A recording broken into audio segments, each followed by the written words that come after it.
Live from the mist-enshrouded mountaintop fortress that is X and Y Communications headquarters, you're listening to the world-famous Mountaintop Podcast. And now, here's your host, Scott McKay. All right, how's it going, gentlemen? This is your main man, Scott McKay, and we're doing another episode of the Mountaintop Podcast today. I got a real good one for you because it's a topic we've never covered before. We're going to talk about love as a deliberate daily practice. Now, I think a lot of people think of love as a feeling. Other people think of love as a decision. We've had guests on recently that defined love differently. I personally define love as the absence of fear. I don't know how you make a decision to deliberately stop fearing instead of loving, but then again, I'm not a therapist. My guest today, my returning guest, John Kim, is not only a therapist, he's an angry therapist. And he is the author of the new book, Love Hard on Purpose. John Kim, come to us from Costa Rica and dressed for the occasion, man. Yeah. I'm glad Yes. glad to see you're out there enjoying the surf. Welcome. Thank you. No longer angry, by the way. I used to No. be angry, mostly because I was miserable, and hence the title of my second book. I used to be a miserable fuck, but no longer angry. You know, but the happy therapist is not that interesting. So No. keeping the name, but no longer an angry person. Yeah, you know what? My wife and I it was way towards the beginning of our practice, like 2008. We decided it would be this incredible idea to have a forum for happy couples, and we called it the Happy Couples Hangout. And it died No a one showed miserable death on the vine. Nobody showed up. Nobody Yeah. was interested. Yeah. It's I don't crazy. know. Good news I does feel not like sell. there's something about people being announcing themselves or identifying themselves as a happy couple that I don't know. It makes me cringe. It makes me feel like people aren't being honest. But of course, It's there are guilt. happy It's couples out there. guilt-inducing too. Yeah, Like maybe. I feel guilty for being happy. Everybody else is angry online. Mm, Forgive me. I'm happy. It's like people yes. are apologetically content in life. That's a Yeah. weird thing, but it is a thing, isn't it? We can be projecting or holding on to what people think of us, and because of that, the behavior that ripples from that is not participating in things or relationships. And in this case, we're talking about a happy couples group, but it could be anything. Yeah, right. Yeah. And so when you're talking about love as a deliberate daily practice, it's hard to do anything deliberately when you're kind of pulling back and you're kind of afraid of what you're going to say. And is this going to be well received?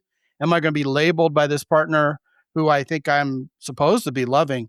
Is that all on the right track? Yeah, I mean, I think the reason why I say love is a daily choice is because in the world that we grow up in, love can feel like candy. Love can feel like this laminized poster where we think that once we meet someone, if the chemistry is good, then it's very happily ever after, and that's not true.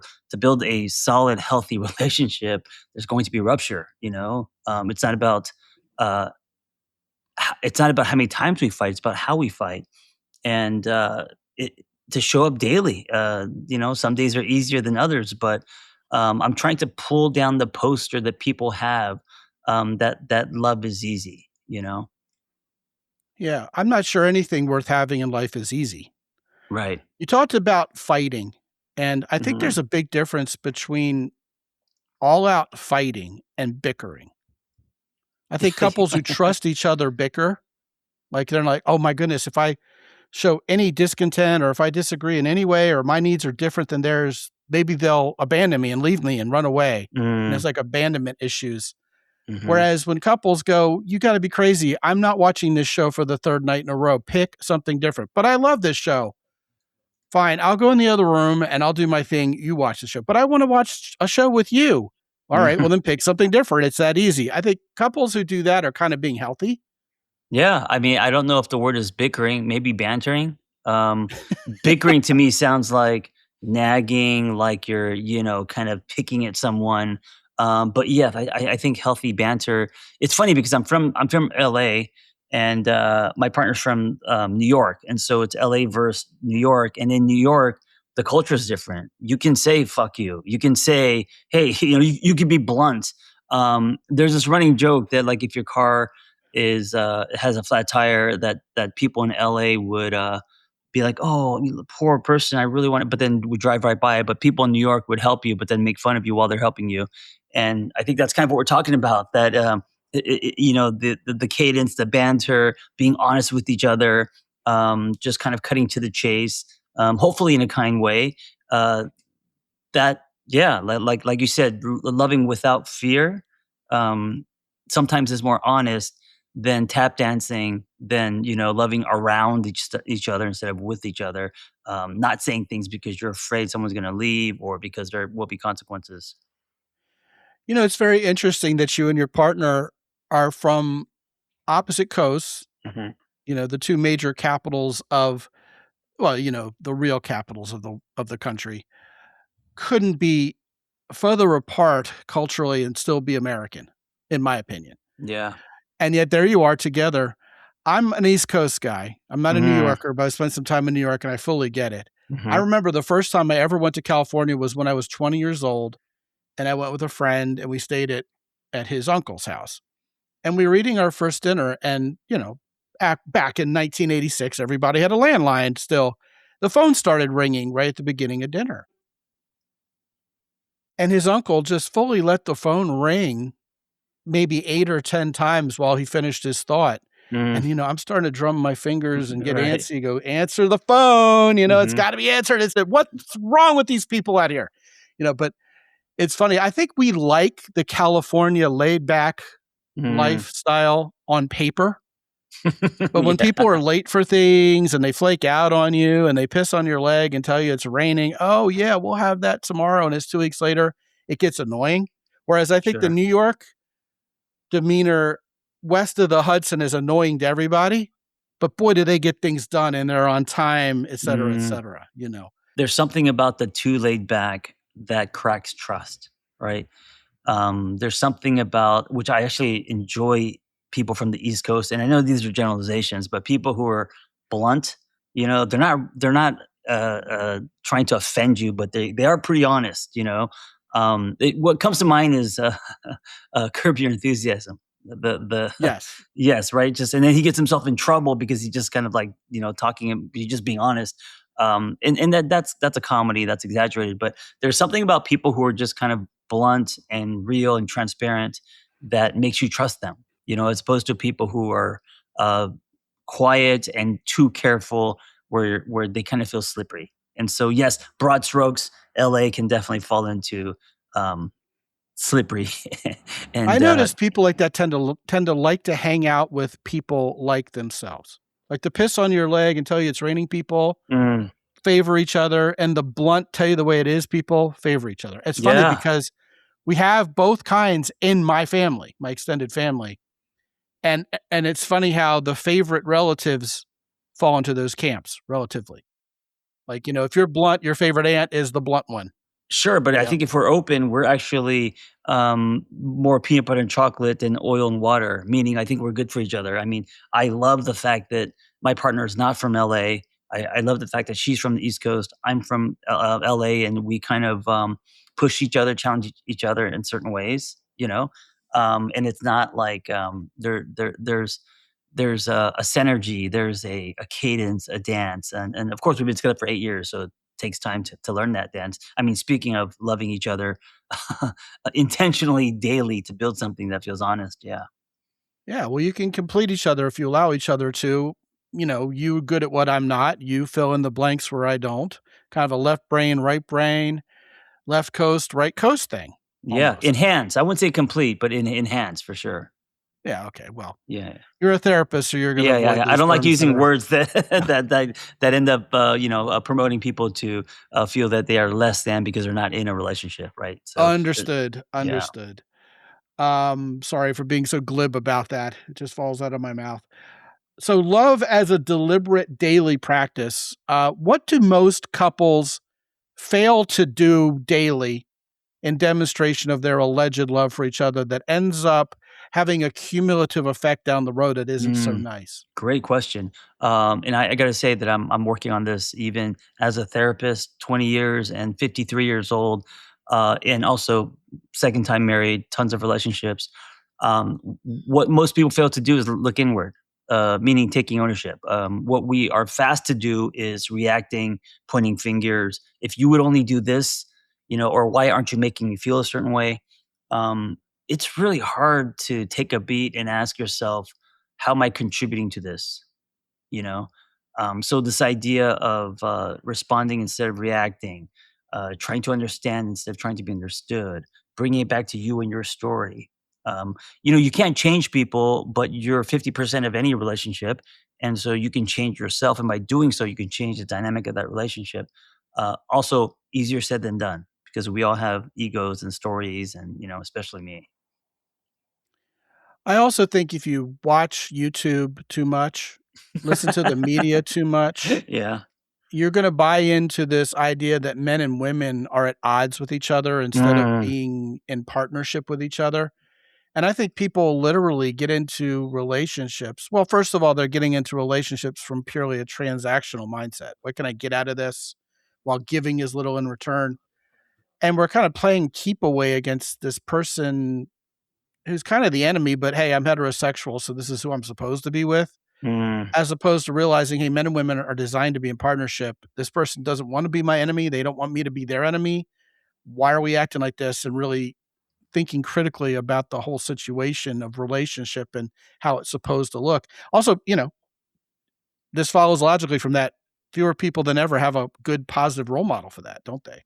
Yeah, no one enters adulthood unscarred. So as children, whether we're talking about attachment or abuse or whatever happens as a child, uh, we start to fill holes. We start to numb. We start to do things that we're not aware of, and then these currents start happening underneath, false beliefs, things in the unconscious. And so when you actually fall into a relationship as an adult, there's a lot of stuff happening under the surface that we're not aware of, and it's those things that are driving behavior, connection, that whole dance.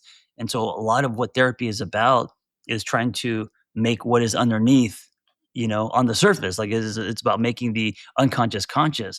I mean, there's a ton of stuff as far as what's underneath, but there's always something underneath. It's like it's never about the dishes or the dirty socks on the floor, right? There's other stuff happening underneath. And that's why when you said bickering, I was like, oh, there's something happening for people to bicker. That's why I quickly has to change it to banter. Fair enough. You're Yeah. talking a lot about currents and undercurrents, and I'm sure you can't help it because you're there to go surfing. So I, being a I, surfer, that's your lingo. It's Yeah. my new love. I discovered it. Our house burned down in Altadena, which forced us to move, and then we came to Costa Rica. I sold the Harley. Well, the Harley burned down. Chopped my hair. Picked up a surfboard. So like I've starting all over at 53, man. A brand new rebirth, which is terrifying, but also really exciting. Wow. Well, I'm sorry about Altadena, but I'm thrilled for Costa Rica. Yeah, it's a very double-edged sword. It's a curse and a blessing. It's a lot of stuff happening at once. But Yeah. yeah, I appreciate it. Thank you. A lot of cheese being moved. Yes, I've never heard that term. Is that East Coast? A lot of cheese being moved? No, there's a book, a famous book from years ago called Somebody Moved My Cheese. And it's Mm, a very small book, but it was very powerful in the business world because it talked about having your whole paradigm shifted and your status yes. quo disrupted, and how can that be a good thing instead of a bad one? Yeah, and speaking of burning, the house burning down, also kind of as a metaphor, I think relationships also need to be burned down. I don't mean that you have to break up, but a lot of people, especially when you're together for a long time, people grow and change and evolve. And the dynamic changes, and so sometimes we have to let an old relationship die for new people to kind of be born and to connect and kind of rediscover who this new person is, for the relationship to have wings, especially marriages. Oh, that's very true, but I was hoping for the Talking Heads reference. That's the yes. I'm Burning also down the I grew up. house. Yeah, that's the name of my first memoir, "Burning It Down the House," because I did grow up in the '80s. Maybe you did too. Yes. Yes. Yes. Um, yeah, a lot of good happens if you hit rock bottom and fail to be a victim. Yes, I love what you just said. Failing to be a victim. That, yeah, because victim is where you're. It's one of the lowest frequencies. It's Mhm. to me. instead of the higher frequency, which is through me, right? Or for And me. Yeah. so, or for me, right? But this whole to me, someone left me, someone did this to me. It keeps you powerless. And so, if I was in victim mode, yeah, I would say, yeah, someone burned my house down. It's not fair, and I lost everything, and blah blah blah. Or I can see as this an opportunity to build a brand new life and have new lenses and Speaking of learn branding, how to terrible surf. branding for To Me luggage. Every I time never there's heard a of I travel never heard of problem, that. the TUMI, Oh, it's they like should a change high it. brand They should of change it to luggage. through me luggage. Through Me luggage. Through me Right? luggage, yeah. Screw Me luggage if it's like Yeah. most people's travel experiences. Yes, I chose my words carefully. Failing to be a victim. Mm, Sometimes when people are coming from a position of power or jealousy or just dislike, they really expect you to stay down once you're put down. Like, yeah. go away. Yeah. And when you keep bouncing back, that resilience is really irritating to other people, Yeah. especially, if they look at it with a kind of schadenfreude because their life is a mess and all of a sudden you're rising from the ashes and I'm not, then you can get a lot of haters from that. But Yeah. nevertheless, we have one life, and that's when we choose to invest our life properly. There ain't nobody got time for victimhood, Yeah. really. Yeah. And I think a lot of, like, as you say, haters, there's a lot of things that they are seeing in you, um, that maybe that they are lacking in themselves. There's a lot of stuff happening projection wise that is making them angry or have feelings of, jealousy or whatever, or hating on you. Um, which is, I always say, if everyone likes you, no one likes you, you know? And Man, all you have to do is look at either my YouTube channel or my daily mm, inbox mhm, from people who mail mhm. me. And, Yeah. someone thinks I'm saving the world and someone thinks I'm Satan, back to back to back to back Right, to back. right, Yeah. right. Which is good. Which is Which good. is You need good. both. Yes. Yes. It And both means you of them are exist. right and both of them are wrong, is one of my Mhm. mentors told me way back in the day. I think it's hard to love deliberately and daily when you're Mm, jealous yeah. and when you're wishing the other person would fail. And I think that kind of jealousy can happen even within a marriage. Yeah. And jealousy is always kind of the symptom of something else happening underneath again. And it's not wrong to be jealous because you are human. You're going to have feelings like that, or fear. It's unhealthy to not explore where those feelings come from. It's not responsible, So if you are feeling jealous or angry or afraid someone's going to leave you, your work, this idea of showing up intentionally daily, is to follow the string down. Where are those things coming from? Because you're just reacting to something. And I How do think we practically recognize the need for it and actually do that?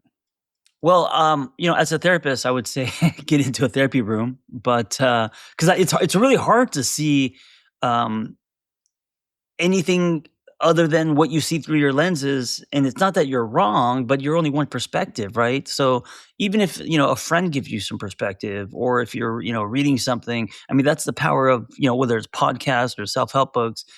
Getting a different point of view, it helps a lot. And then, in therapy rooms, that the whole point of therapy is to process and to figure out what is happening underneath that you're not seeing, right? Connecting those dots. I see that. What if your spouse says so? I mean, do you believe all women? I mean, what are the boundaries there? I mean, I think, so as a writer, this is like book number 7, I think. I always say when I get feedback, believe it like it's the word of God first. First, believe it fully, and then you can have opinions. And I feel like with your partner, we should always give them the benefit of the doubt first, unless there's history of them, manipulating you, or there's an abusive relationship or gaslighting or whatever.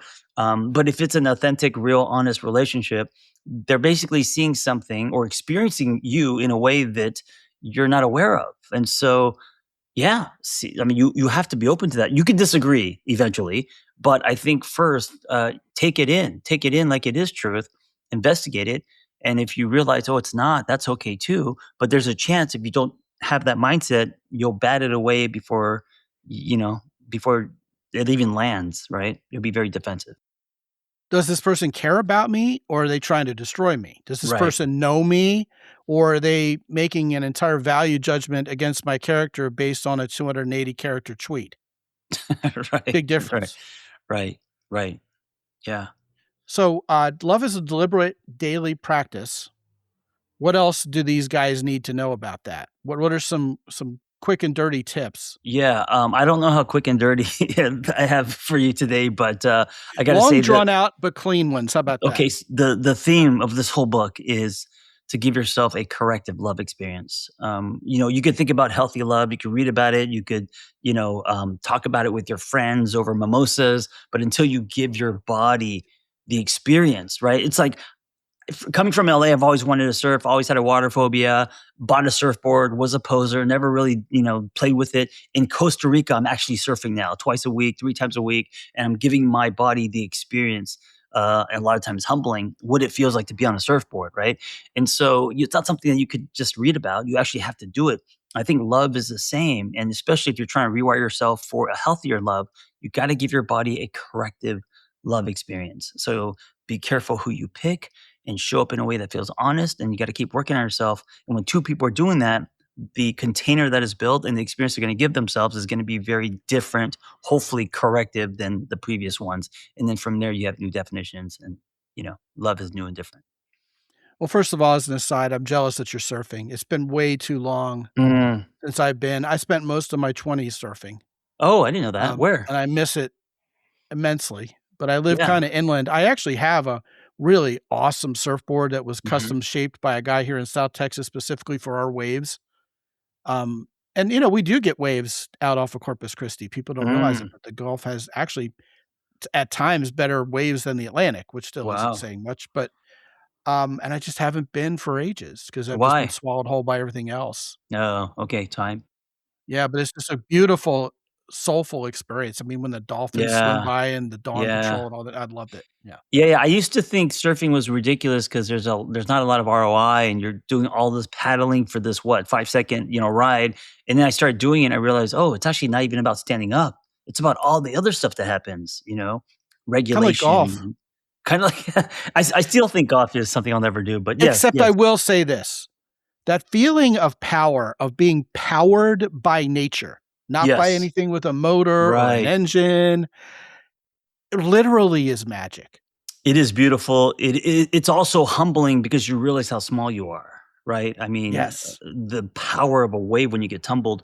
But the moment, and it could be a split second where you are on a wave, you forget that you're even on a board, where it almost feels like you and the board you're just one extension of each other. That's when you get the flow state. Yes, and that's Yes. the nectar that we are seeking.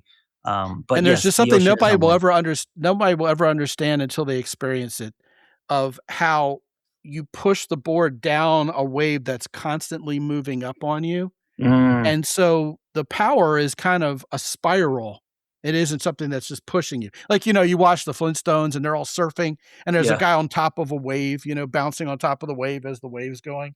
That's not surfing at all. right. The power from the side pushes you down the line and you watch it all unfold and you gain speed by pushing the nose down and then ride it back up, push it back. And Hmm. it's a spiral effect that is 3D, and it's like pictures don't do it justice. You have to Yeah, experience it, and it's silent when it's happening, and it's yeah. so cool. Yeah, and I gotta say, to bring it back to relationships, everyone should have things like this for themselves. Um, so you're loving with someone, not grabbing love, or you have no life because this love is your life. That's also not healthy. So yeah, things like surfing is a good thing. It's Yeah, medicine. nice little escape. Kinda like your man Yes, cave, only yes, it's nature's man cave. yeah. Oh How man, now I'm wonderful. going surfing today, and you talking about it now. I'm just like, all right, I got to get this in today if I can. Ah, lucky. Alright, so, yeah, when you're in a relationship with someone and you trust them and they trust you, and there's this pattern where they're trying to tell you, "I need this from you," or Mm, "I'm concerned about this part of you that seems to be slipping." That's different than having some rando tell you you suck on right. an email, because this is a person you supposedly love and they Hmm. love you back. Hmm. And if you choose to ignore that, it's really coming from a position of personal weakness and insecurity, in my opinion. Yeah, well, not only that, but if you choose to ignore it, you're not really a part of. You're kind of checked out of the relationship, right? If someone expresses a concern and you do nothing about it, you don't have to agree. But if you guys want to explore it together, what are you bringing to the table? You're just kind of a ghost doing like going through the motions as opposed to really rolling sleeves up. A relationship, I think, is supposed to evolve and grow uh, each other. Like love is the greater thing, and it's going to be bigger than its parts. But if it's Agreed. healthy and there's a greenhouse, then what you get from it is tremendous, you know? Yeah, like I said, I've always said this. A couple shouldn't be 1 + 1 = 2. It should be 1 + 1 = 5 or 10 or 50, greater than Mm, the sum of the parts. yeah, Yeah, I absolutely, love that. I exponential. I think it's great. I think, when people get into a relationship with each other, a big part of that love, with the opposite of that love being fear, is being willing to listen regardless of what you hear. And I think a lot of guys Yeah, aren't very good listeners, and it really yeah, affects the relationship. A lot of women aren't too, let's be fair. yeah, yeah, but we have that generalization where we're fix it, guys are they say men tend to fix things, and so you're right, we're not listening, we are, too action oriented. Sometimes, they don't want us to fix anything, they just wanna be heard, right? They just want us to Yes. listen. Yeah. Put the cape away. Yeah, that bit alone right there could save marriages. And it's not like Yeah. we haven't heard it anymore. It's just we don't take it seriously. Yeah, we think it's silly. We think it's woo woo. We think it's oh therapy Right, speak or what yeah. right, Yeah. right, that's exactly, we're weak if we listen to a woman. We're Mhm. weak if we take any cues from her as to how or what to do.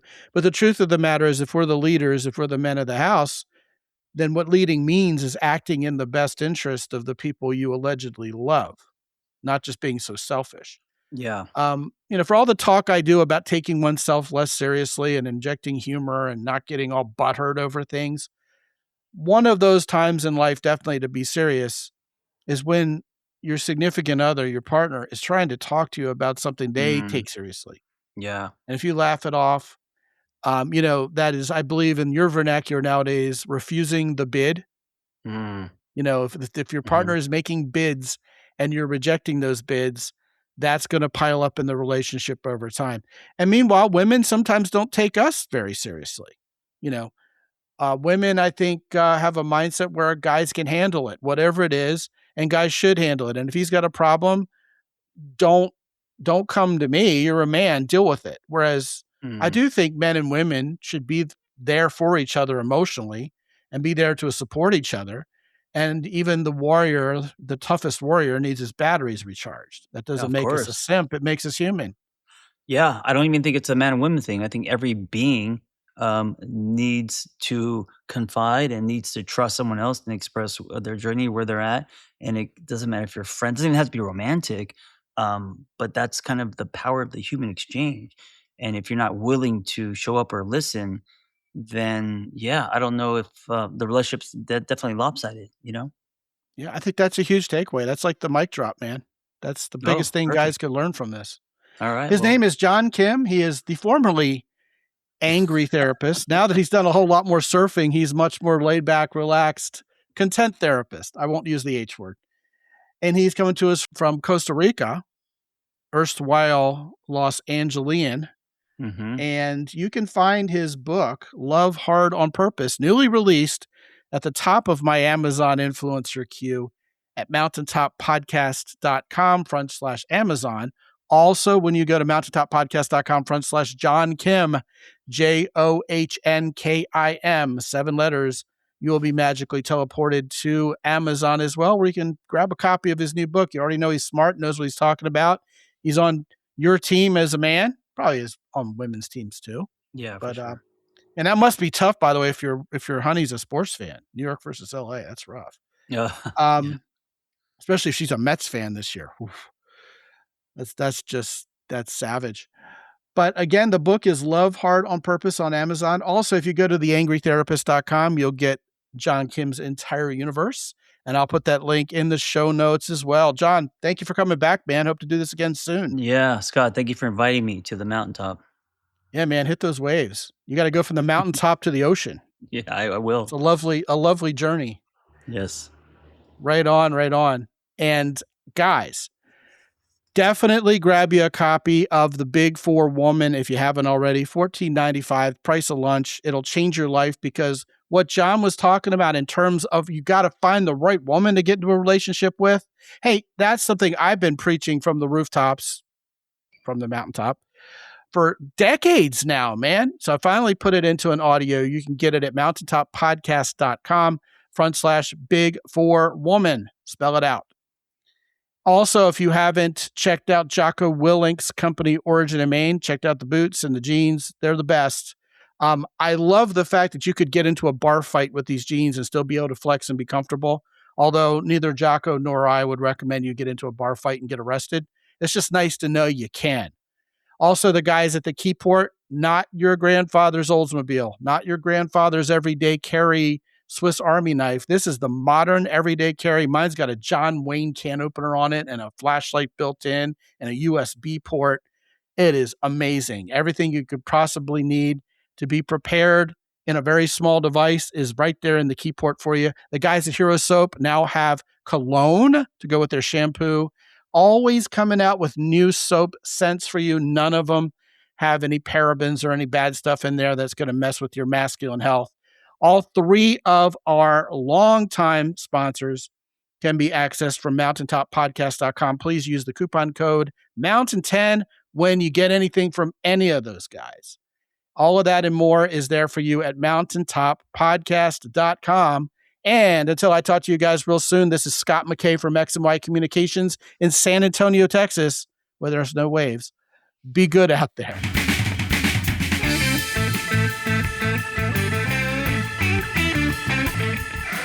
The Mountaintop Podcast is produced by X&Y Communications. All rights reserved worldwide. Be sure to visit www.mountaintoppodcast.com for show notes.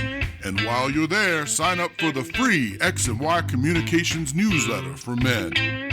This is Ed Roy Odom speaking for the Mountaintop Podcast.